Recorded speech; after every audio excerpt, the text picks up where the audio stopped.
के साथ जो किया गया है, उनकी सदस्यता रद्द हुई है, उस पर क्या कहना चाहेंगे जनाब? देखो, इस चीज के तो मैं खिलाफ हूं, चाहे वो राहुल गांधी जी हो या लालू प्रसाद जी हो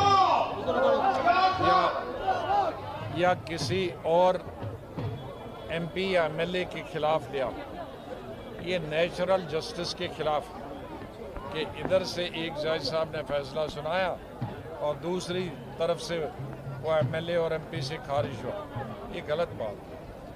पहले जो कानून था कि जब तक आखिरी कोर्ट उसको सज़ा न दे तब तक नहीं होना चाहिए, अब यहाँ तो आखिरी कोर्ट तक पहुँचने के लिए और 20 कदम है, तो इस तरह का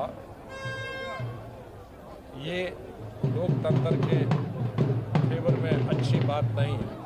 आज राहुल गांधी किया, इससे पहले लालू प्रसाद जी गए थे, इससे पहले और कुछ लोग गए थे, MPs और MLA।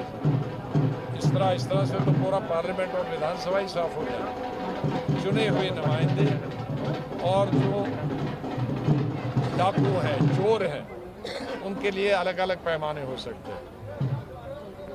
ये लोग पॉलिटिकल लीडर हैं, पॉलिटिकल लीडर के लिए एक पैमाना होना चाहिए, और चोर डाकू अगर इस तरह की हरकतें करे उसके लिए दूसरा पैमाना होना चाहिए।